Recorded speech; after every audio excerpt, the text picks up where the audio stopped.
નમસ્કાર વિદ્યાર્થી મિત્રો, સ્વાગત છે તમારું ફરીથી એકવાર આપણી યુટ્યુબ ચેનલ સ્ટડી વિથ જનમ શર્મા. વિદ્યાર્થીઓ, આપણે છેલ્લા વિડીયોની અંદર જોયું હતું સ્વાધ્યાય 7.1 એનો દાખલા નંબર ત્રીજો અને ચોથો. વિદ્યાર્થીઓ, આજે આપણે જોવાનું છે દાખલા નંબર 5, 6 અને 7. પણ સૌથી પહેલા 5, 6 અને 7 ને જોયા પહેલા આપણે એની થોડી માહિતી સમજવી પડશે. કેમ કે હવે જે દાખલા આવશે, જે 5, 6, 7, 8 અને 9, 10, એ બધા દાખલા એક સરખા છે. બધા દાખલા એક સરખા એટલે કે ઉદાહરણ નંબર 1 અને 2 જેવા. ઉદાહરણ નંબર 2 જેવા. તો એના માટે સૌથી પહેલા આપણે ચોરસ એટલે શું તે સમજવું જરૂરી છે. ચલો હવે ચોરસની વાત કરીએ.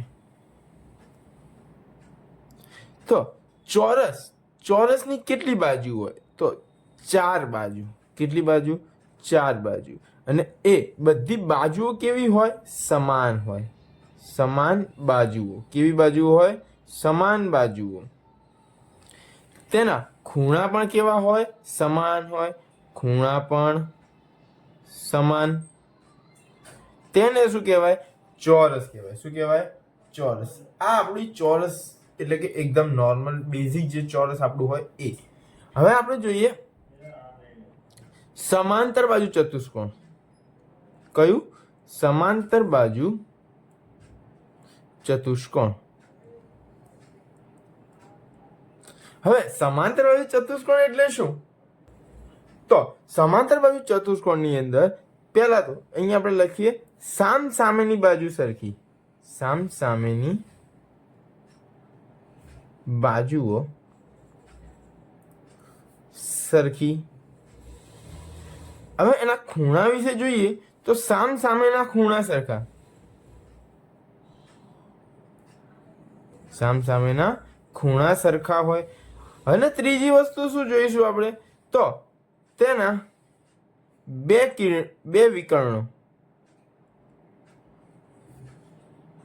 એક નાનું અને બીજું મોટું. આ વસ્તુ ધ્યાન રાખવાની. ત્રીજું આપણે જોઈશું લંબચોરસ.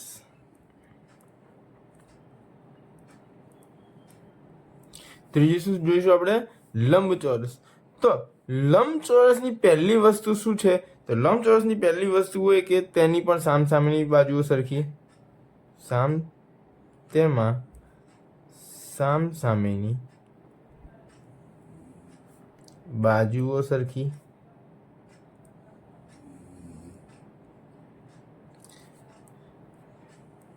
તેના સામસામેના ખૂણા સરખા. અને ત્રીજી વસ્તુ શું છે? તો તેના બંને વિકર્ણો ની લંબાઈ પણ સમાન. ચલો, આ હતું આપણું લંબચોરસ. તો અહીંયા આપણે શરૂ કરીશું હવે સ્વાધ્યાય 7.1 નો દાખલા નંબર 5. પણ હું એવું વિચારું છું કે અહીંયા તમને એક ઉદાહરણ ગણાવી દઉં જેથી આસાની થઈ જાય. તો આપણે અહીંયા શરૂઆત કરીએ ઉદાહરણ નંબર 2 ગણવાથી. બરાબર વિદ્યાર્થીઓ, આ 3 વસ્તુ બહુ ઇમ્પોર્ટન્ટ છે. ઘણા વિદ્યાર્થીઓને આ બેઝિક આઈડિયા પણ હોતો નથી, તો તે લોકોએ એક વખત ફરીથી સમજી લેવી આ વસ્તુને. ચલો ઉદાહરણ 2 જોઈએ. તો ઉદાહરણ 2 ની અંદર આપણને શું કીધું છે? તો ઉદાહરણ 2 ની અંદર કીધું છે બિંદુઓ એ. આપણને એ બિંદુ કીધા છે. કયા કયા? તો 1 અને 7. એટલે કે 4 બિંદુ આપેલા હોય, A, B, C અને D. ચલો 4 બિંદુઓ અહીંયા આગળ આપણે લખી દઈએ. કયા કયા છે? તો 1, 7, 4, 2. B કેટલા આપ્યા છે? 4, 2. C કેટલા આપ્યા છે? -1, -1. અને D આપેલા છે -4, 4. ચલો આપણા 4 બિંદુઓ થઈ ગયા. ઓકે, એટલે હવે અહીંયા આપણને ચોરસના 4 બિંદુઓ ખૂણા એટલે કે ખૂણાઓ આપેલા છે. પણ આપણે શું જોઈએ છે? તેમની લંબાઈ જોઈએ છે. ચલો આખી રકમ વાંચી લઈએ. એ એક ચોરસના શિરોબિંદુઓ, ચોરસ કીધું છે એટલે કે આવી રહ્યું તેમ દર્શાવો. આપણે એ સાબિત કરવાનું છે કે આ શું છે? ચોરસ છે. બરાબર, સાબિત કરવાનું કે આ કોના શિરોબિંદુ છે? ચોરસના. હવે ચોરસ માટેની શરત શું છે? તો કે 4 બાજુ હોય ને ચારે 4 બાજુ કેવી હોય? સમાન બાજુ હોય, અને એના ખૂણા પણ કેવા હોય? સમાન હોય. તેના પણ 2 વિકર્ણો હોય, અને બંને વિકર્ણની લંબાઈ કેવી? એકદમ સમાન. ચલો શરૂઆત કરીએ. તો પહેલું વખત આપણે સૂત્ર મૂકીએ, કોનું? અંતર સૂત્ર. તો અંતર સૂત્ર એક વખત હું અહીંયા આગળ લખી દઉં. કયું છે? તો AB નો વર્ગ બરાબર x1 માઇનસ x2 નો વર્ગ વત્તા y1 માઇનસ y2 નો વર્ગ.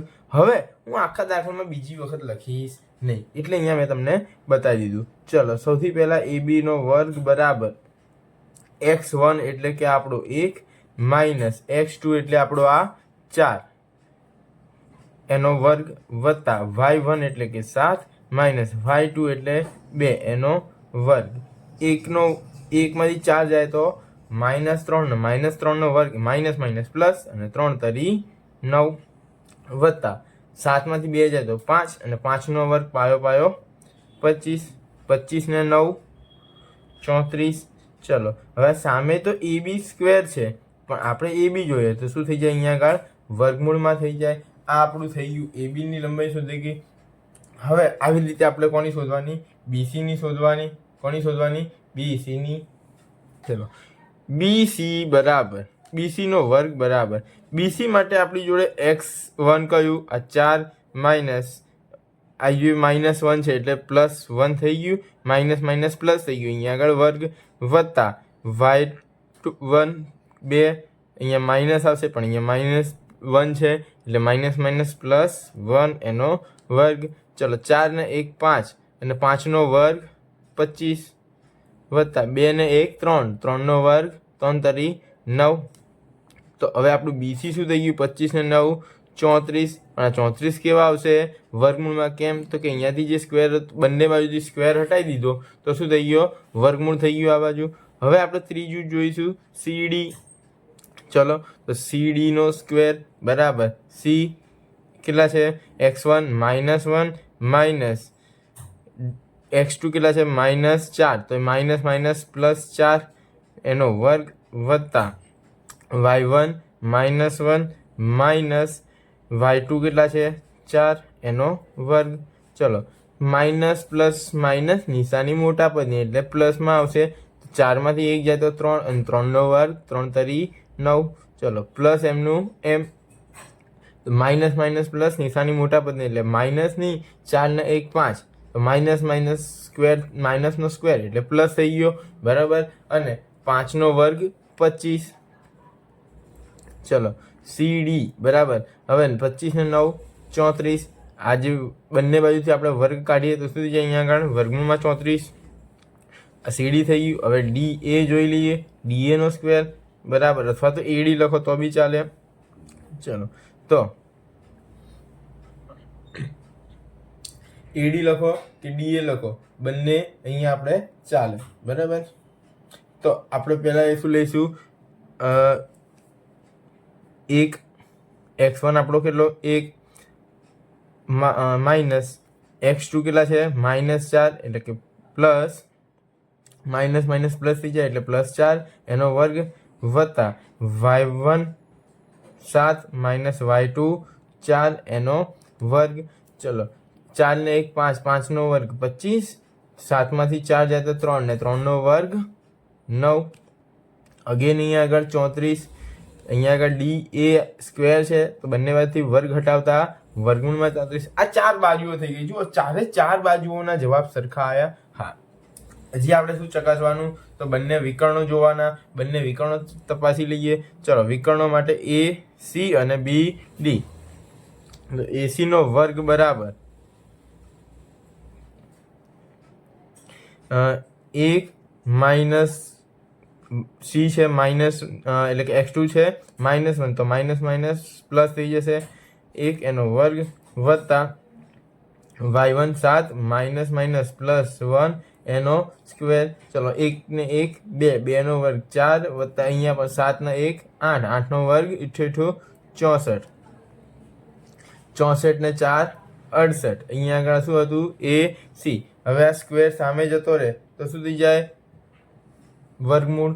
ચલો હવે આપણે જોઈએ બીડી, તો બીડી નો વર્ગ બરાબર, તો બી કેટલા, x1 કેટલા 4 માઇનસ x2 -4 એટલે માઇનસ માઇનસ પ્લસ થઈ જશે એનો સ્ક્વેર વત્તા 2 - 4 એનો વર્ગ. ચલો 4 ને 4 8, 8 64 વત્તા -2 તો માઇનસ માઇનસ પ્લસ થઈ જશે અને 2 નો વર્ગ 4 તો 64 ને 4 68. આ તું બીસી સ્ક્વેર સામે જતો રહ્યો એટલે વર્ગમૂળ થઈ ગયું. તો જુઓ બંને વિકર્ણોની લંબાઈ પણ સમાન અને ચારે બાજુઓ પણ સમાન. તો અહીંયા આપણે લખવું પડે કે અહીં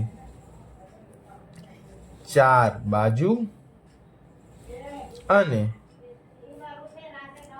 2 વિકર્ણોની લંબાઈ સમાન હોવાના કારણે અહીં સાબિત થાય છે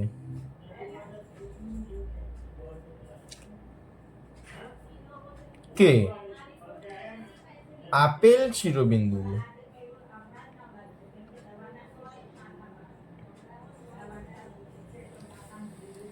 ચોરસના છે, માટે AB બરાબર BC બરાબર CD બરાબર AD, માટે AC બરાબર BD. અહીં તમારો દાખલો પૂરો થયો. આ ઉદાહરણ નંબર 2. આઈ હોપ વિદ્યાર્થીઓ તમને સમજણ પડી હશે. જો વિદ્યાર્થીઓ સમજણ પડી હોય તો વિડીયોને લાઈક કરો, ચેનલને શેર કરો અને તમારા અન્ય વિદ્યાર્થીઓ સાથે આ વિડીયોને શેર કરો. સાથે સાથે ચેનલને સબસ્ક્રાઇબ કરવાનું ભૂલશો નહીં.